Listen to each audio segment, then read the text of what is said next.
All right, we have a very special edition of the Earn It All podcast today. It's a special edition for a couple of reasons. One, this is our first Earn Your Booze edition of the Earn It All podcast. We have a Wild Comment Tequila with us on the table. But more importantly is the guest and what we're going to talk about today.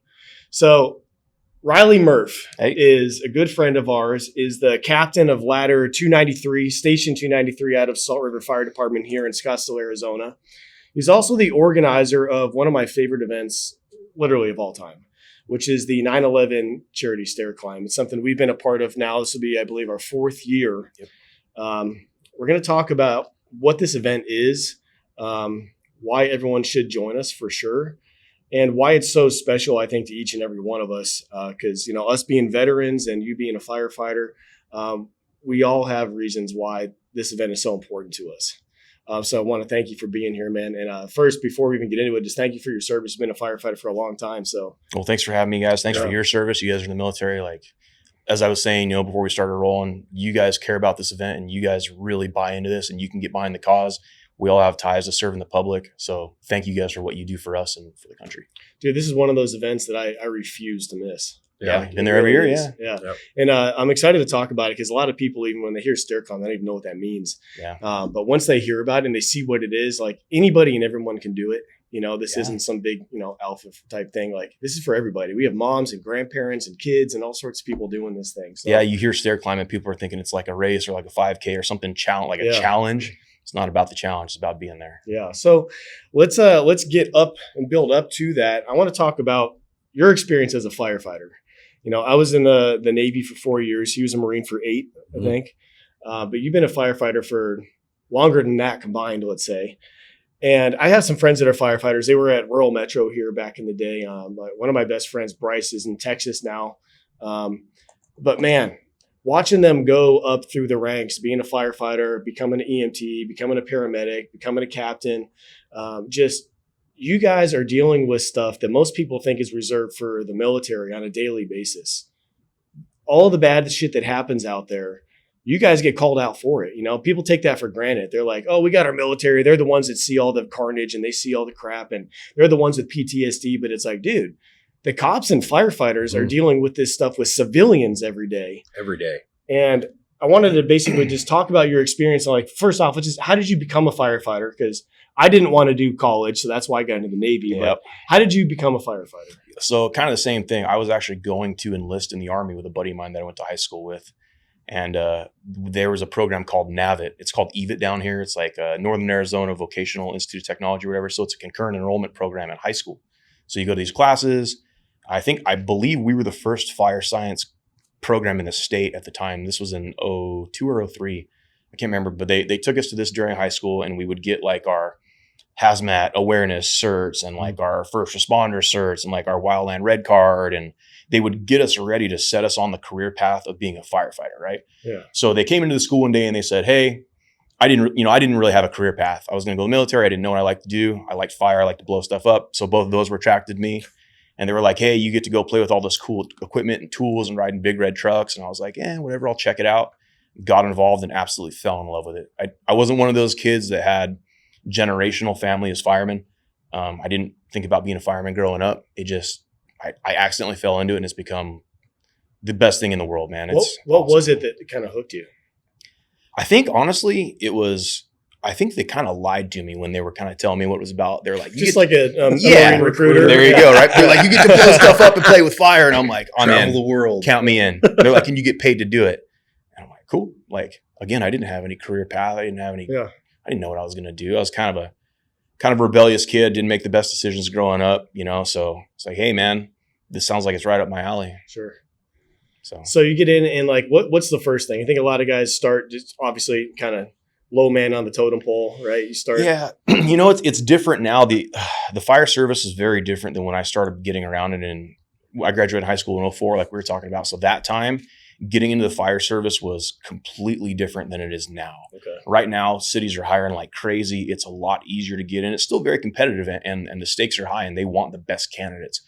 But it's just different. Getting in 20 years ago, you would go and test for Phoenix Fire and there would be a line around the Civic Center 3 times. and you'd be sitting in line, and there'd be thousands of people in the Civic Center. The Tri-City test for Tempe, Scottsdale, and Chandler. I had to wait in line out in front of ASU for a test for like 6 hours out in the summer sun. Really? Like, it's not quite like that anymore. Mm-hmm. So once you get in, I can't explain it, man. It's the best job in the world. I'm a nerd about it. It's got a special place in my heart because it's done amazing things for me and my family and my life.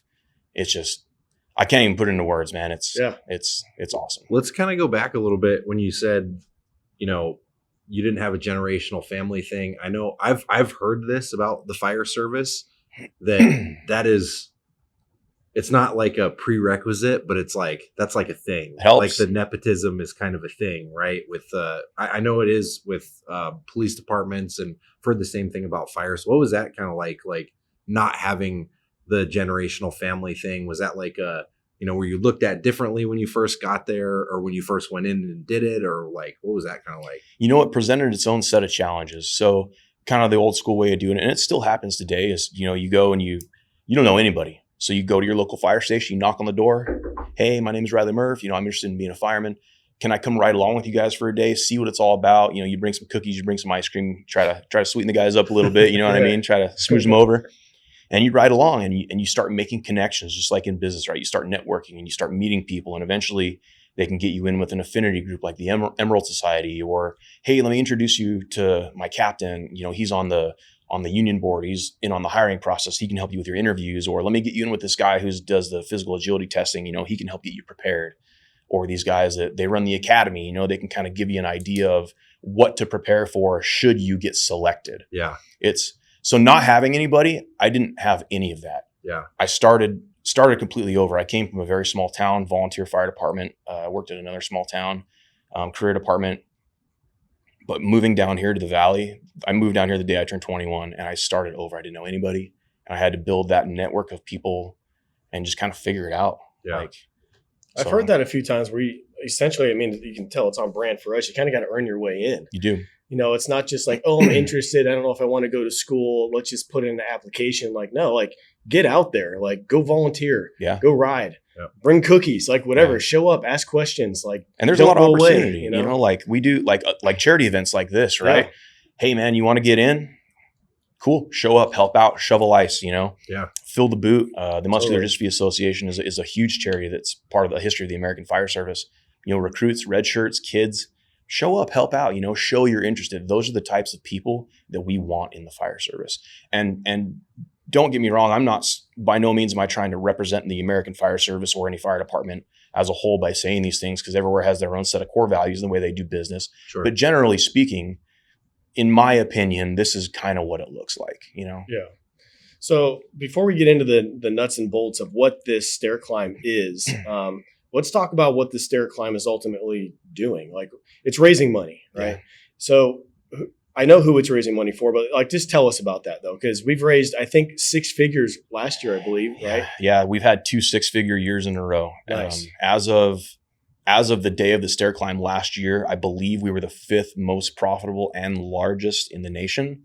And then we got surpassed. There's some big venues out there, like I was telling you guys, Lambeau Field and Red Rocks, which is an amazing place. They've passed us, but still, like, little Salt River, Arizona, little 4-station fire department in Scottsdale. Dude, that's great. Clearing $126,000 for charity. Lambeau Field better be doing good. Yeah, they better be, right? And they do well. And we want everybody to succeed, but it's just, it's a little bit of silent competition. Like, we want to be up there too. So what it supports is it supports the National Fallen Firefighters Foundation. That's kind of how I got into this. I just was Googling, like, hey, I want to do a 9/11 stair climb. And I just stumbled across them online. Hey, we'll help you do it. They have the sign-in portal. They're the ones that run all the registration and all that. Oh, yeah. And they helped me set it up. So the money goes through them. And what that does is that benefits fire families throughout the nation that suffer losses, line of duty deaths, job-related cancer, which can be considered a line of duty death, things like that. And it supports the FDNY CSU program.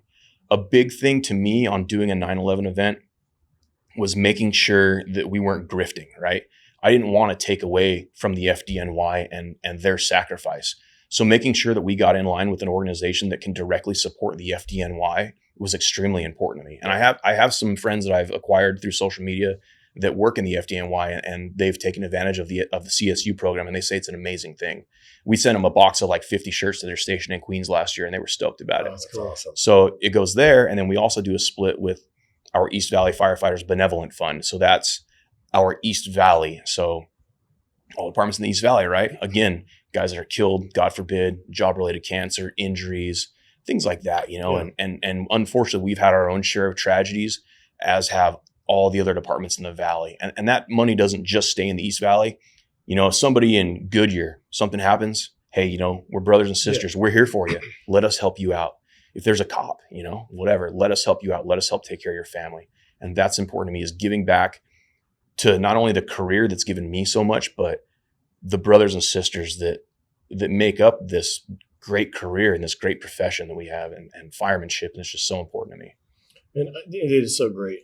And I think it's really important to be talking with someone who's been in this service for a long time, because we get a lot of civilians that come to the event. Obviously, there's a lot of firefighters, and I love you guys come out full kit. Yeah. A lot of them, they're wearing the air mask, the tank, everything. They're sweating their asses off in there. But you get a lot of people that just want to come out because they know it's a good thing to do. They remember 9/11. They want to help, you know, the charity and stuff like that. But, you know, like, you're someone who's been on the job for a while, and you've seen directly how this charity can actually help a family. Yeah. So like what's an example a story you like to tell us? Because I know you've seen a bunch, and since the couple of years we've known each other, I've seen it. I see you post stuff. I'm like, shit, again? Yeah. It's all the time, man. You guys have a very dangerous job. And a lot of times I don't think people realize it. They think probably police, you know, there's a lot of shootings and there's things that happen. They're going after bad guys. But dude, firefighters, it's a very rough job. And there's a reason that these kind of charities exist. Yeah, because there's a lot of need. We have to take care of our own, right? Yeah. You know, who's going to look out for you if you don't, type of thing. And again, we're all brothers and sisters. It's that firemanship, that, you know, that family mentality. Yeah, man, there's if you look on social media and you follow fire departments across the nation, there's almost every day there's somebody that suffered a line of duty death, right? And be that from an actual working incident, from a fire, or getting hit on a highway, you know, or now the big silent killer is cancer, right? Fighting fire nowadays isn't like it was even 20 years ago, you know, much less 50 years ago. The generation before us, all the things that we're sitting here in this studio, they're all made of plastic, you know, composites and plastics. And they get into our clothes, they get into our hoods. We're wearing them around our necks. They get into our lymph nodes. It's insane. Like, that's the big thing. Even our gear has stuff that causes cancer in it. It's just one of those things, you know, it's a hazardous, historically blue collar, dirty, gritty job.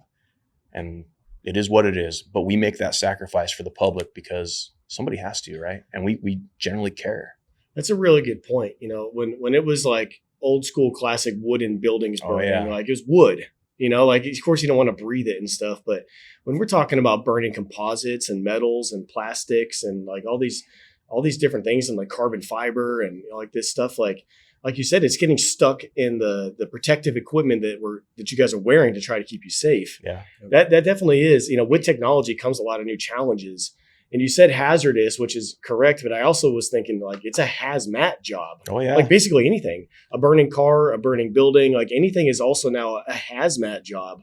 Yeah. Which is crazy. And it, of course, electric cars, yeah. Unfortunately, leading to a lot of cancers. You know, how long does it take to put out a lithium fire? It depends on how big it is.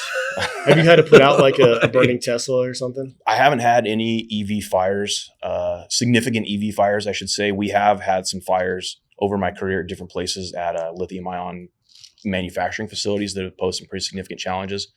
But the big thing about the job, hazards, you know, I mean, the job encompasses so many things. For an example, at my station, we're a special operations station. So we have technical rescue team. So we cross-man what we call the squad. So we're equipped to perform rope rescues, high angle rescues, mountain rescues, swift water, trench, confined space. You know, there's hazmat trucks, you know, there's everything you can imagine. The big thing about the fire service is if you have a problem, doesn't matter what it is, right? From grandma falls down to you fell down a 300-foot hole. We will come and we will figure out a way to solve your problem. And if we can't, we'll get the right people there to help us solve your problem. Our whole job is to protect the public. And that's what we do. We, again, you know, grandma's all by herself. Her family's abandoned her. She's living in a single wide trailer. She falls down, can't get up. Cool. We'll come pick you up and we'll do it with a smile on our face. You know, and we'll provide the best customer service and make sure you're all right. You know, we'll come back and we'll build you a ramp for your wheelchair in front of your house. That kind of stuff is where the charities help. We can not only help ourselves, but these charity funds, we use them to outreach in the public too. I mean, there's numerous instances where we used it in my community. So what's one of them? How does that work? We've had some instances. I don't want to go into too many details out of a confidentiality thing, honestly, but we ran into a situation where there was a family that didn't have any beds, and this doesn't matter what city you live in. You can be in the ritziest part of town, or you can be in the dumpiest part of town, and you'll see all walks of life, right? But this family didn't have any beds, and a crew ran a call there, and I believe there was like 5 kids, and they were like, hey, is there anything we can do? Cool. I made a phone call. 30 minutes later, I had a check in my hand. I went down to the local discount furniture store down by my house, talked to the guy. Hey, I'm a fireman. This is what I'm doing. I got some kids. Can you work a deal with me? He's like, tell you what, I'll work this deal with you. Give me 5 beds, frames, mattresses, box springs, sets of blankets, pillows, all that stuff. And cut them a check right there and delivered to the crew. They put them together, delivered to the family. And that's a life-changing event. Dude. We do like adopt a family things every Christmas. A lot of kids in all these communities can't afford winter clothes. We'll go get them jackets, boots, socks, underwear. That's another way that we give back, It's taking care of the community, the people that take care of us. I mean, you guys are the ultimate, like you said, like kind of like a special forces team that's out there. I don't know about that. Well, yeah. Well, think about it like this, though, because when people think of firefighters, they think of a fire and they go put the fire out. Cool. Thanks, guys. Which is real important. But you said something here that kind of reminds me of like when you think of like special forces and like the military. If you think like in a nutshell of what they do special stuff. They think outside the box. Mm-hmm. They modify their weapons certain ways. They have these ridiculous missions that have to be accomplished that don't have a manual or a blueprint on how to do it. They figure out these weird, kind of obscure ways to accomplish the mission. And you find yourself having to do that, especially with that kind of special search and rescue. People in the most ridiculous spots, I have to imagine, in mountains and cracks and wells and, accidents that have them stuck and all this stuff. It's not just straightforward, put the fire out. It's, okay, how are we going to get creative here to solve this problem? Yeah, it is. And, 80% of, I would roughly, don't quote me on the number, but roughly 80%, especially on the western side of the United States, of what we do is medical, right? Like we're all EMTs or paramedics. But we do, like I'm on a ladder truck. So a ladder truck is a little bit more specialized. Typically it's guys with a little bit more knowledge and a little bit more experience. And it's basically just an 80,000 pound toolbox driving around with something to fix whatever problem you can think of. We got saws, we've got pneumatic tools, right? We've got battery operated hydraulic tools. We've got fire hose, we got water, we've got a 100-foot aerial platform to get people out of a palm tree. I mean, you name it, we will figure out a way to solve your problem. Doesn't matter what it is. How much Cat water? in a tree. How much water does that truck hold? The ladder holds 275 gallons of water and 25 gallons of this stuff that we call F5000. It's like a foam. It used to be foam until Like recently. AFFF? Yeah, they're not like AFFF. It's a little different now, but like an engine holds from like 500 to 750 gallons typically. Okay, so they're two different pieces of apparatus for two different operations. Sure. It's all in the big tactical, task level, tactical level, strategic level plan of how to solve these problems for the public. Yeah. I love how you put it like that. It's an 80,000 pound rolling toolbox. I think ours weighs fully equipped with us in it. I think it's about 73,000 pounds. That's awesome. Sick. It's huge. It's massive. And they trust us. I got my name on my shirt and I'm wearing a helmet for work and they trust us to drive it. Like, man, I get to drive this? Yeah, it's awesome. This is cool. You guys kidding me? Yeah. It's the greatest job. That's what I'm saying. It's the greatest job in the world. It's cool too. Cause like, if you think about it, any problem that happens out in the world, firefighters show up. Yeah. Like no matter what. That's a cool thing when you think about it. It's cool that he said that. Like think firefighter, you think fire. But it's like, no, anything that's happening, if it's a issue, problem, accident, like whatever, 911 call, like fire is going to show up. EMTs are going to show up. Like you guys are going to show up. Natural disasters. Phoenix, the task force one in Phoenix, they go all over the country. I think all over the world. I'm not sure. Yeah. So you talked about getting the beds, which is just amazing for that family. Have you been a part of anything where like maybe someone on the job had an issue, went down, and this, like the charity, you saw that come in and work? Because I think it's so important for people. Like they hear charity, they're not really sure how that looks. You know what I mean? Like the bed's a great story, but like from a firefighter, like I'm sure you've seen it come in and help families. Like, is there an example you'd like to share? Because there's a lot of people that are going to come out to this thing. Yeah. And if not, that's totally fine. But no, I got stuff I can share. Yeah. Or just let them know, like I want them to like know, like this is a real thing. Like this is not just getting money and then we just kind of, What happens afterwards? So we've had unfortunately, our own line of tragedies over the year. We have several line of duty deaths. We have some on duty deaths. And again, you look on social media and it's every day. Every department in the Valley has somebody going through occupational cancer. Like I said, it's the big thing right now. But for us specifically, we had a very, very significant. I mean, they're all significant, but a really bad, I guess I don't really know how else to put it, line of duty death in 2022, Brendan Bissay. Yeah. Horrible. They're all horrible, but it's a recent one for us, right? And the National Fallen Firefighters Foundation, obviously helped out with his family and everything. And our relief fund and our charity, they helped out. It's expensive. And the last thing we want to do is to have a family worry about financial stress when they have somebody sitting in the hospital potentially that may not make it, or they've had a family member die, right? We don't want you to have that stress. Yeah. We're at the hospital 24/7. There's somebody standing with you. You have all the support. We do meal trains. But specifically, like when this money gets split between the National Fallen Firefighters Foundation and our East Valley Firefighters Benevolent Fund, that's where the money goes. It goes to the people here that need it, that suffer something. We've had multiple guys in our department go through occupational cancer. We have a line of duty death because of it. These other East Valley departments, they've got numerous guys going through it right now.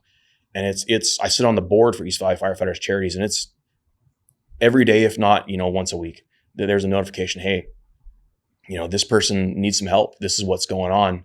Motion for X amount of dollars, approve. And it's approve. We're constantly helping our brothers and sisters out because there's so many of us and there's so much going on. Appreciate you sharing that. I remember it. We just met maybe I think we talked right after before that. I think you actually called and checked or texted me and checked in on me. Yeah, I did, because I saw you post it and I was like, dude. Yeah. Like, it was not long after we met. And I was like, dude, this is so important. And it's made me, every time we do this event, the 9/11 stair climb, it always makes me think like we should do a couple of these a year. Yeah. Like I know 9/11 is a one-time thing, but like this is something that like this fund has to be like topped off all the time. Like there's a growing need all the time. It goes fast. And again, it's not just staying here with our local guys. It's going to a national level, and it's helping people all over the country. Right. And again, that, like I said in the beginning, I wanted to make sure that we weren't taken away from the FDNY and the sacrifice that those guys made. I mean, that was a pretty influential thing in my life, and part of the reason I decided to do what I do. Right. Yeah.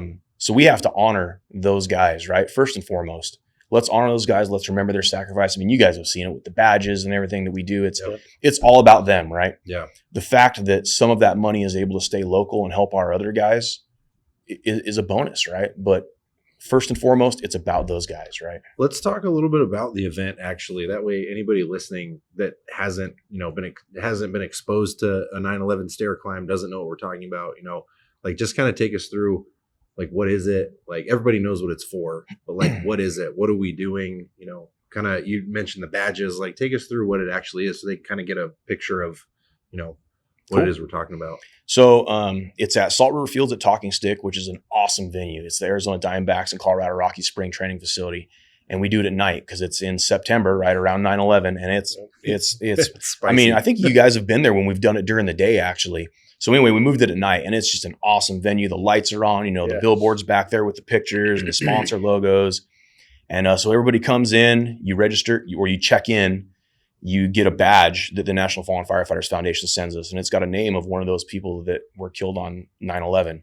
And now we're actually getting more badges because we've surpassed the number of people that were killed on 9/11 by the number of people that are dying from 9/11 related illnesses. So it's over 343 now. So we're getting all those badges, and they're slowly adding them to their roster also. So you get a badge, you come in, you get your shirt, you get your swag bag, like a little drawstring backpack with our logo on it. You go down to the field. We have some guest speakers. We've had the president of the Professional Firefighters of Arizona's Association. We've had fire chiefs, police chiefs. We've had board members from the National Fallen Firefighters Foundation every year speak. We have the pipes and drums, national anthem. This whole opening ceremonies. Last year, we had a lady who the National Fallen Firefighters Foundation put me in touch with, whose father died in the line of duty. And she came and spoke about how the foundation has helped her and her family. And man, that was heavy. Yeah. It was awesome. So we had the little opening ceremonies, and then As you guys know, we usually get you guys out front with your American flags and we line up. Everybody's in a heat. We've got guys from all over the state, and we've actually had people come from internationally to come to do this stair climb, which is really awesome. You line up on the field out in your heats, and then you start going up the stairs and you zigzag around the concourse, I guess, the seats in Salt River Fields twice. Go back, once, go back down on the field, circle around the warning track and go back down twice.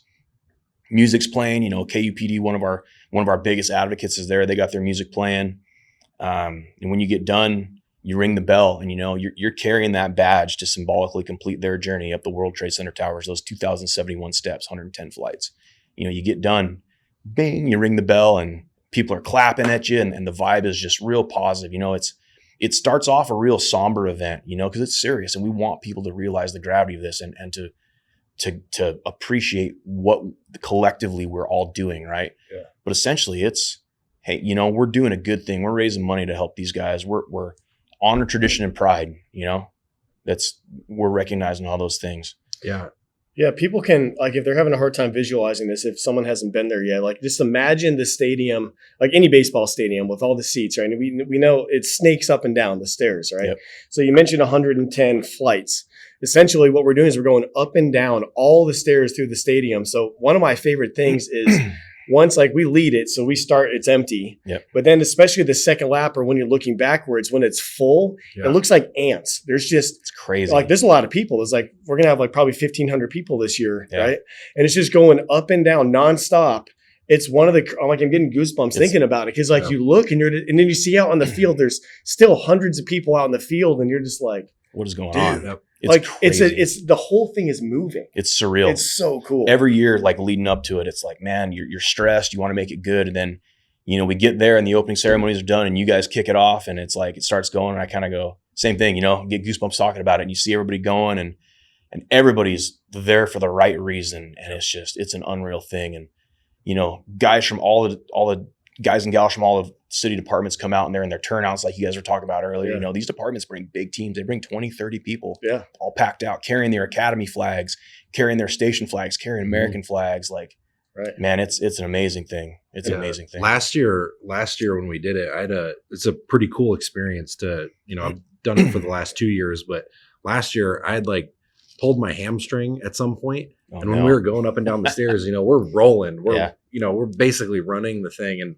looking back and thinking about that, I'm like, man, my leg hurts. And then I look back, and you see you guys in full gear with oxygen and you're still going. And I'm like, okay, my leg's fine. I'm an idiot. Yeah. It's tough. It's tough. It's tough. The first year or two I did it and I was like, man, this is no joke. I can't do it anymore because there's too much to do. Right. Mm-hmm. But yeah, it's no joke, but it's cool because anybody can do it. Like you guys were talking about earlier, right? Yep. You don't have to be a firefighter. You don't have to be in the military, whatever. Yep. We've got cops coming. We had one year, we had a wildland type 2 IA crew come out and they did it with all their Pulaskis and all their wildland gear. It was freaking awesome. Jeez. But you see it, you've got 60-year-old grandmas out there doing it. You've got little kids, you've got people carrying their daughters on their shoulders, right? Yeah.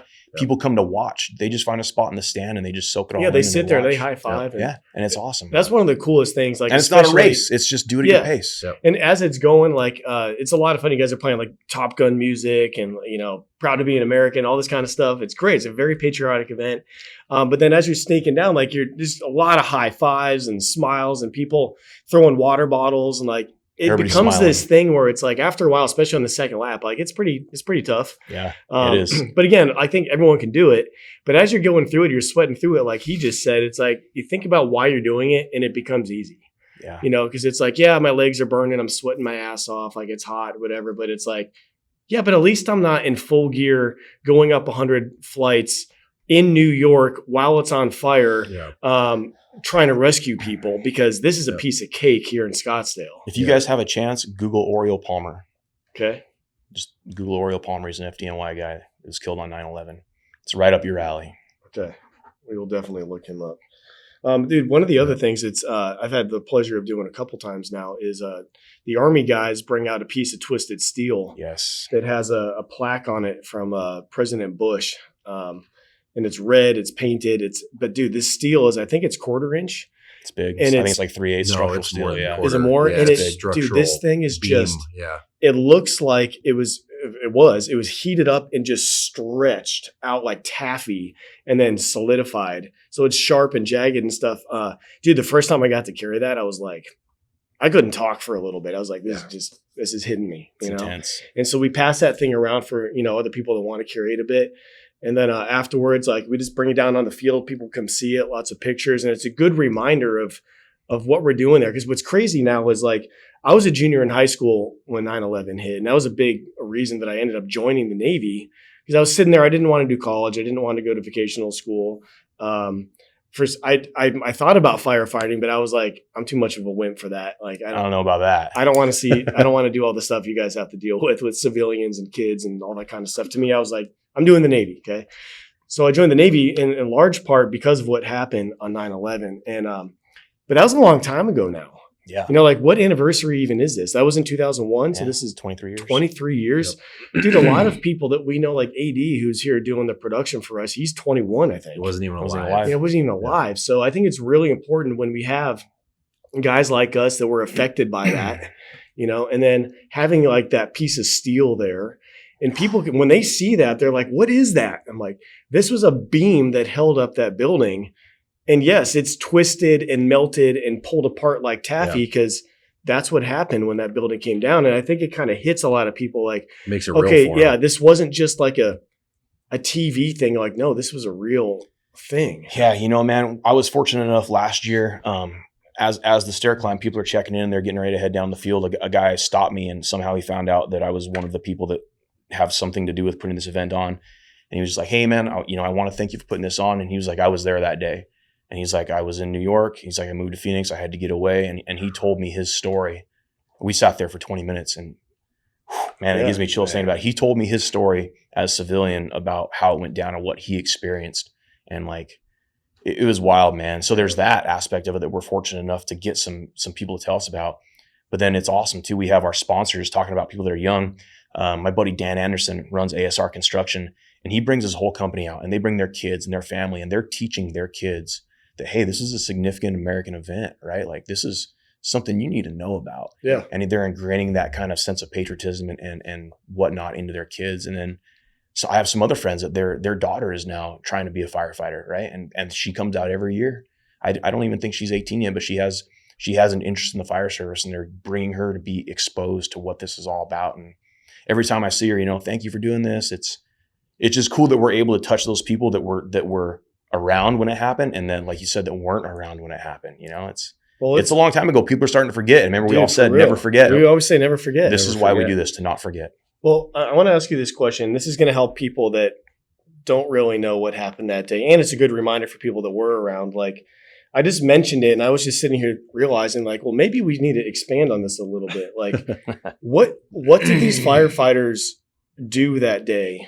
Like, what did they tell us some of the stuff they went through? Because, I mean, dude, elevators don't work when a building is burning. You don't use them. So like the stair climb is a symbol of what? We're symbolically completing their journey to the top, right? Because these things were hit, they're on fire, but they still had to go in. You couldn't get to the top. They saw people and let me get this straight. I am not an expert on 9/11. I'm not pretending to know what these guys over there went through because I don't. Yeah. And by no means do I want to take away from that or pretend like I do because I have no idea. I'll probably never experience something like that in my life. I can't imagine it. It's unreal. Yeah. Right.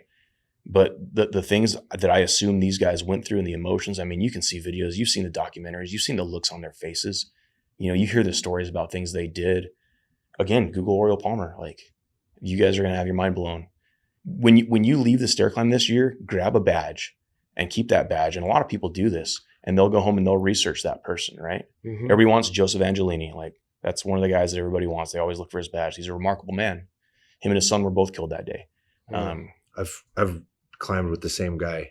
I kept my first tag and I climb with him every year now. There you go. Cool. Yeah. So, I can't really speak and I don't really want to speak to win on that day because I'm not an expert on it. How about just from a kind of like an overview? Like basically the buildings are on fire. They still had to go up. Yeah. They still had to go climb all these stairs, full gear, go look for people, see what they could do. Like we talked about earlier, see what problems they can solve, see what's going on. Out.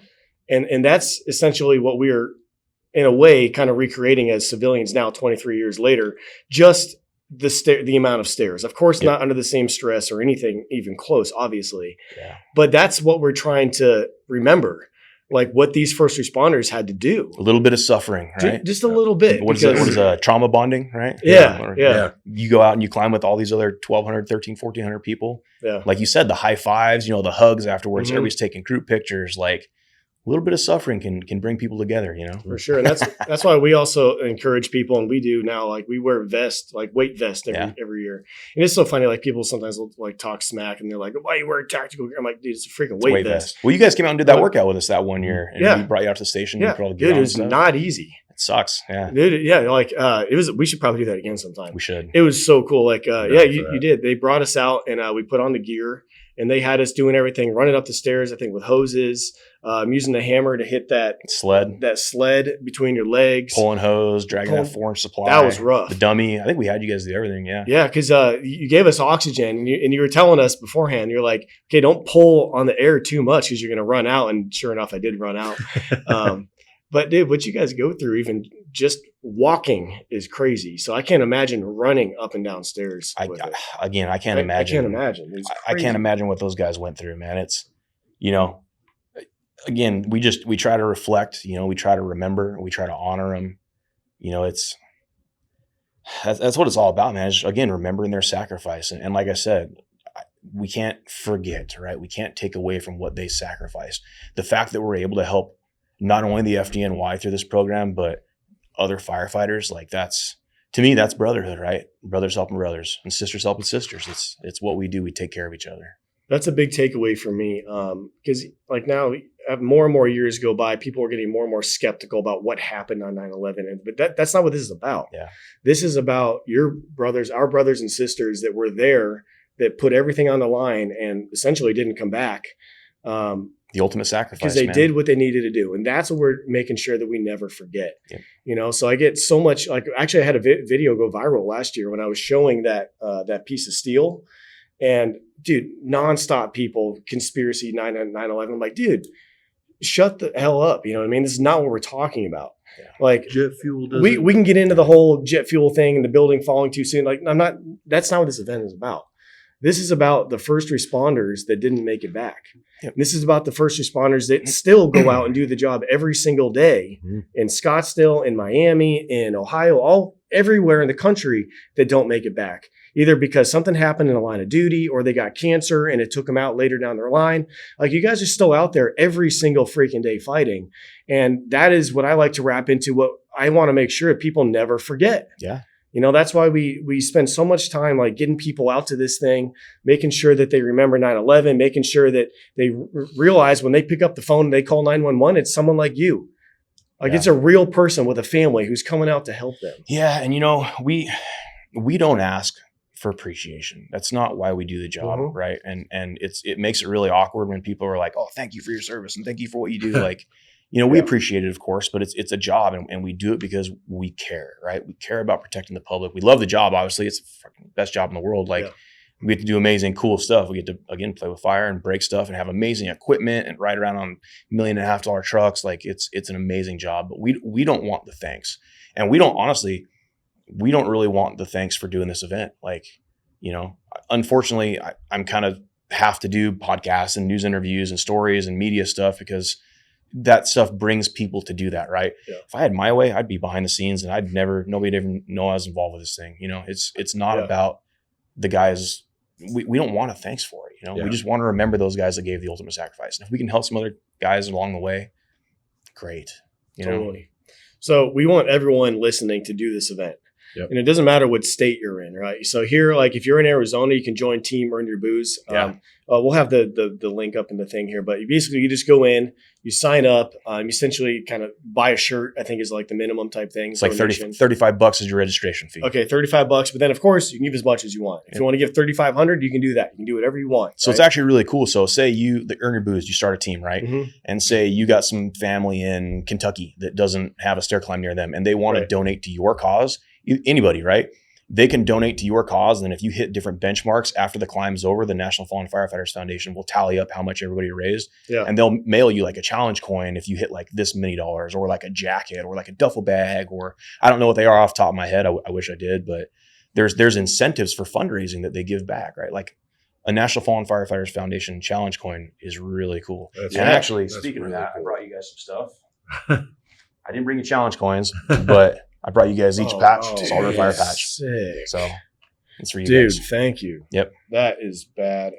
I love it. Salt River Fire Department, serving today to protect your tomorrow. That's it. Dude, That is beautiful. that's a hell of a patch. Dude, thank It's a you. cool patch. Thank I like you. it. Yeah, absolutely. Thank you. And I owe you an Earn Your Booze patch for your jiu-jitsu gi too. Perfect. I'll take it. Yeah. We do have a new hat for you though. Oh, all right. Yeah. All right. I'll take that. All right. So we basically we want everyone to do this. And like you said, like if you're here in Arizona, come join our team. Like nobody makes money. Like we're just trying to organize this thing to get together and do this together, right? Yeah. But they do this all across the country, right? Oh yeah. There's like we were talking about earlier. There's one at Lambeau Field. There's one in Red Rocks in Colorado. There's one at FDIC in Indy. They're all over the place, and there's even smaller ones all over the country.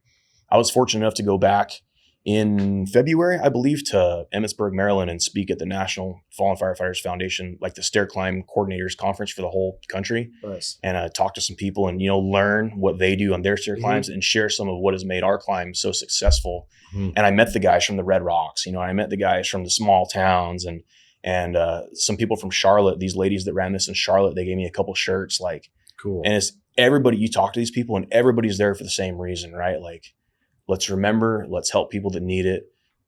It's it's an incredible thing. I can't even describe it. Is Lambeau the biggest one right now, or what is the biggest one? I can't tell you off the top of my head exactly. It kind of changes year to year, but Red Rocks, I believe, was the original one with the National Fallen Firefighters Okay. Foundation. And if you've ever been to Red Rocks or seen Red Rocks, like Good. it's an amazing place, It's insane. right? Yeah. So imagine like our climb at Red Rocks, and I think they have like 3,000 to 5,000 people, I believe. I could be wrong, Wow. but it's massive, Okay, cool. and it's at Red Rocks. Like, what a great place to do something like Yeah. this, right? Mhm. I mean, it's not as good as Scottsdale. I mean, Yeah. I'm Salt River Fields. I'm is pretty biased. cool. Salt River We're Fields is an amazing, and Yeah. on that note, like Salt River Fields has been an amazing venue to us, right? Yeah. They've been an amazing partner. My buddy Chris Bonnell that runs the fields. Well, he doesn't run the fields, but he helps us with our event. He's a pretty high up dude there. Man, he is the most gracious guy in the world when it comes to this event. He's out there setting up signs after hours, chalking the route, setting up stanchions, like helping me come up with marketing strategies, like those kind of relationships, like the relationships we have with you guys, people that really care about the event. Those are the people that have gathered themselves around this cause and have began to support it. And that's what we want, right? We don't want people that are in it for, I'm going to get some promotion out of it or whatever. We want people like you guys and like Salt River Fields and like all of our other sponsors, ASR Construction, Plexus, who is our big community sponsor this year. They're our presenting sponsor. They bring their whole corporate team out, and they climb the stairs, and like these people really believe in the cause and they can get behind it. And being surrounded by those types of people is, man, it's incredible. It's an incredible thing. So this year it's on September 14th, right? 9/14. 9/14. And it's in the evening. What time does it start? 7 p.m. So opening ceremonies will be at 6:30. Okay. Climb starts at 7. There is, you can check in early. You can check in Friday night. I think it starts at like 5. You go to home plate parking and go up. You can go and get your shirt, get your swag bag, check in early. We use a wristband to identify like where you're going to go. You can get your badge, and that basically eliminates the line the next day, right? Yeah. So we've got another sponsor. They're a really big Western wear company called Kimes Ranch, and they're donating 100 hats to us like they did last year. So last year, the first 100 people that showed up, you got a $50 Kimes Ranch hat. You know what I mean? Cool. Like, so show up Like a early, cowboy right? hat? No, just like a baseball hat. Sick. Like a Say we're showing up they're nice early this hats, year. man. No, that's cool.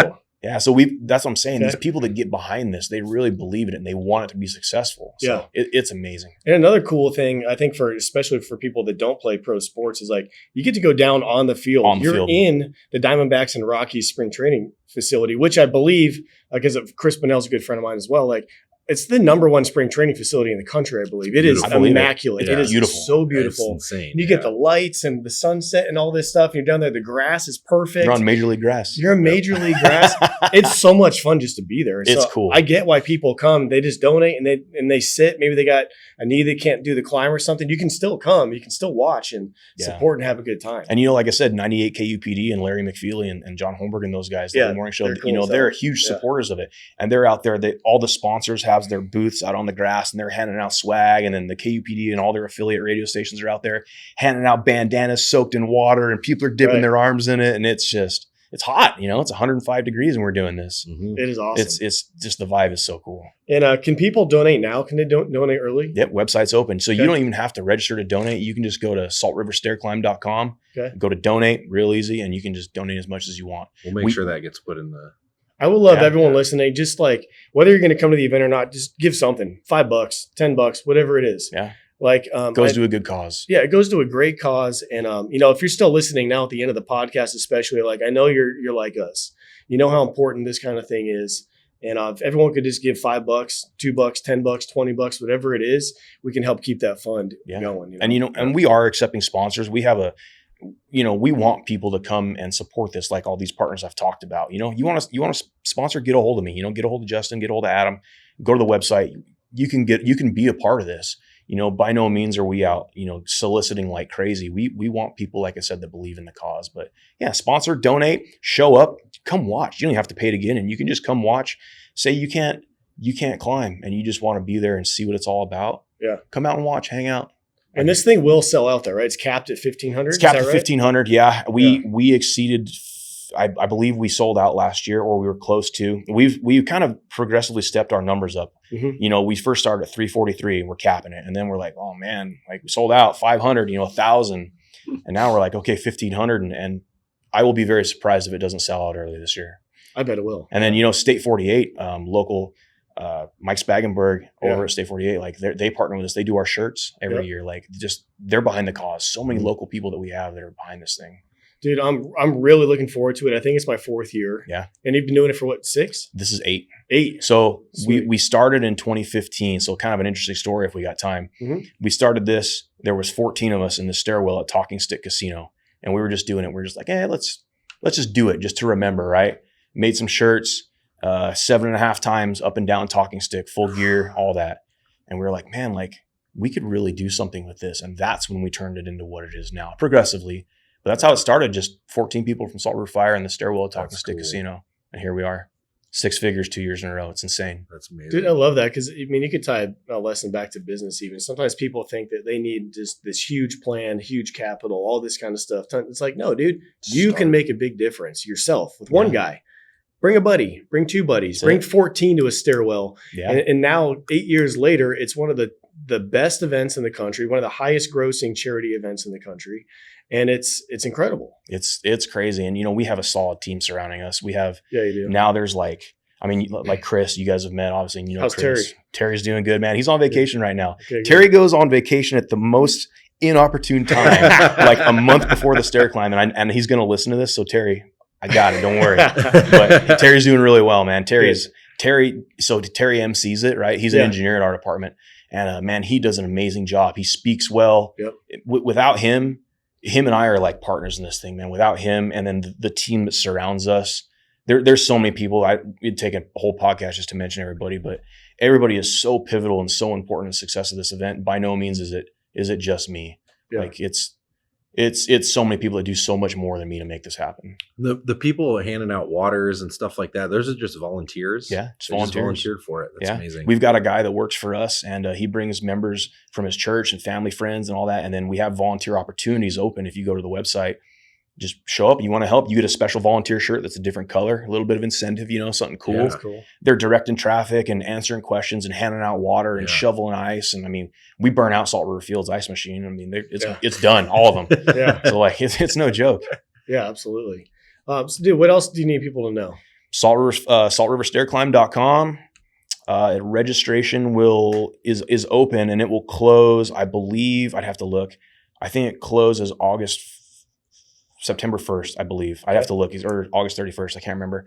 But if you don't sign up by then, you're not guaranteed a shirt. So sign up early, right? Yep. We have to make an order, and it's an expensive event to run, right? Oh, yeah. And we do our best to keep costs down so the money goes to where it goes, right? But you know, you don't sign up in time, you may not get a shirt. You might, or you might not. So if you can get registered early, it helps us out and it helps the cause out. And you can just search for the team Earn Your Booze if you'd like to join our team. And essentially all that means is like we just get to combine forces and just track how much money everyone is donating. It all goes to the charity. And then it's fun. We get to meet in the same spot on the field. And if you're on our Earn Your Booze team, we get to go first. Yeah, so, that's it. You guys lead the charge. And, you know, so like Queen Creek Fire comes out every year and they bring, they're always like the biggest fire department team. Yeah. And they just bring all their guys and girls out and they're out there in full force and all their stuff. And there's 30 Queen Creek firefighters. It's incredible, man. It's cool. It is a blast. Oh yeah. Well, dude, Riley, thank you for being on, my man. We will see you. We'll be there early. So we'll come help set up and everything. But, cool. Dude, just one last final thing is like, I think it's so important that we don't forget the 9/11, but we also just remember that you guys are out there every day putting your lives on the line. So I want to personally thank you for doing what you do. We appreciate it, man. Again, you know, we don't do it for the thanks. We do it because we love the job and we care about protecting the public. And it's like I said, it's awkward when you guys thank us, but we appreciate it. Thank you, we get it too. Yeah, I know you guys get it. Military, same thing. Thank you for service. You know, people buy your lunch in a cafe somewhere, and you're like, man, thank you. It's awkward. Yeah. Thank you. Awesome. All right. Well, September 14th, 6:30 p.m. We will see you guys at Salt River Fields in Scottsdale, Arizona. That's it. Thank you, brother. Cool.